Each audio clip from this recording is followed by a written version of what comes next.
CapCut হলো one of the most powerful video editing Android apps. তো আজকে আমরা দেখতে যাচ্ছি ক্যাপকাটের 5 টিপস যা আপনার জীবনে কাজে লাগবে। তো চলুন কথা না বাড়িয়ে ভিডিওটি শুরু করা যাক। শুরুতে যেই ছবিতে টেক্সটটি হাইলাইট করতে চাচ্ছেন সেই ছবিটি সিলেক্ট করুন। এরপরে অ্যাড ওভারলেতে যান এবং ইয়েলো রেক্টেঙ্গেল শেপটি সিলেক্ট করুন। এরপর এটিকে টেক্সট অনুযায়ী অ্যাডজাস্ট করে নিন। অনেকে বলতে পারেন ইয়েলো রেক্টেঙ্গেল টুল কই পাবো? আপনি চাইলে পিক্সেল ল্যাব থেকে বানিয়ে নিতে পারেন। আমি এটি পিক্সেল ল্যাব থেকে বানিয়েছি, অথবা আপনি গুগল ক্রোমে সার্চ দিতে পারেন ইয়েলো রেক্টেঙ্গেল পিএনজি, তাই পেয়ে যাবেন। এরপর প্যানেল থেকে স্প্লাইসে ক্লিক করুন। এখান থেকে ডার্ক এন্ড ফিল্টারটি সিলেক্ট করে দিন। এরপরে শেপ লেয়ারটি বড় করে ইমেজের সমান করে নিন। এখন ইমেজের শুরুতে একটি কি ফ্রেম নিন। এখন প্যানেল থেকে স্লাইড করে মার্কস টুলটি সিলেক্ট করুন। মার্কস টুল থেকে হরিজন্টাল মার্কসে ক্লিক করুন এবং অ্যাডজাস্ট করে 90 ডিগ্রি ঘুরিয়ে দিন। এখন মাস্কটিকে সিলেক্ট করুন এবং একদম বাম দিকে নিয়ে যান। এখন লেয়ারটিকে সামনের দিকে নিন এবং মার্কসটি ফুল ডান দিকে স্লাইড করে নিন। এখন ভিডিওটি এক্সপোর্ট করে নিন। বাস হয়ে গেল আপনার টেক্সট হাইলাইট। এই জন্য শুরুতে ক্যাপকাট ওপেন করুন এবং আপনার ফাইলটি সিলেক্ট করুন। এরপরে ভিডিওটি ক্লিক করুন এবং নিচে দেখানো অনেকগুলো টুলবার আছে, ওইখান থেকে ডানে যান এবং ক্যামেরা ট্র্যাকটি খুঁজুন। এরপরে ক্যামেরা ট্র্যাকিংয়ে ক্লিক করুন এবং কাস্টমে ক্লিক করুন। এরপরে দেখবেন একটি স্কোয়ার শেপ আসছে, ওইটি নিয়ে আপনি ফুটবলের সামনে রাখুন।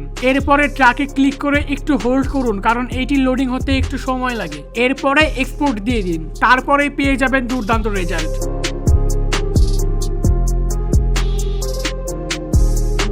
এর জন্য শুরুতে ইউটিউব অ্যাপস ওপেন করুন। এরপরে এখানে সার্চ দিন স্প্ল্যাশ ওভারলে গ্রিন স্ক্রিন। এরপরে আপনার পছন্দ মতো একটি স্প্ল্যাশ ওভারলে ডাউনলোড করে নিন। এরপরে আপনি ক্যাপকাটে গিয়ে আপনার পছন্দ মতো একটি ভিডিও সিলেক্ট করে নিন।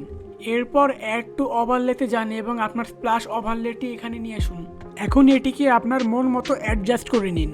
আমার মনে হয় ডান দিকে উপরে থাকলে এটি ভালো মানায়, তাই আমি ডান দিকের উপরে রাখছি। এরপরে নিচের প্যানেলটিকে রাইট সাইডে সোয়াইপ করে রিমুভ ব্যাকগ্রাউন্ডে ক্লিক করুন। এরপরে দেখতে পারবেন ডান সাইডে আছে ক্রোমাকিতে ক্লিক করুন এবং আই ড্রপারটি নিন। আই ড্রপারটি নিয়ে হোয়াইট কালারে সিলেক্ট করে ইন্টেন্সিটিটি বাড়িয়ে দিন।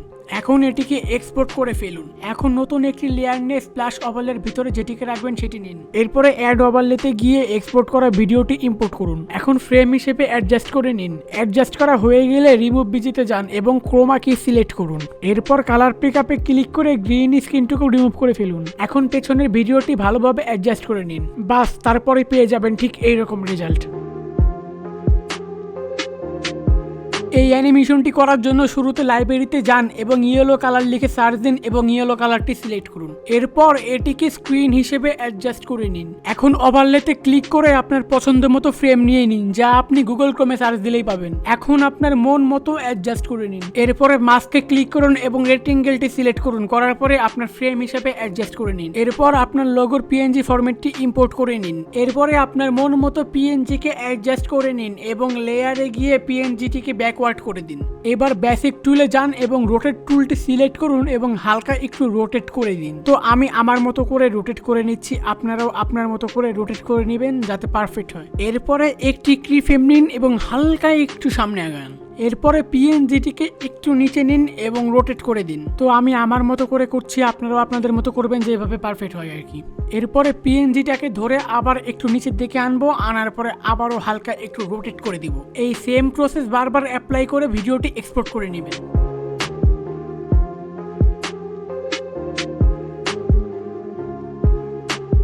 এর জন্য শুরুতে ক্যাপকাট ওপেন করুন এবং ব্ল্যাক কালার ব্যাকগ্রাউন্ড সিলেক্ট করুন।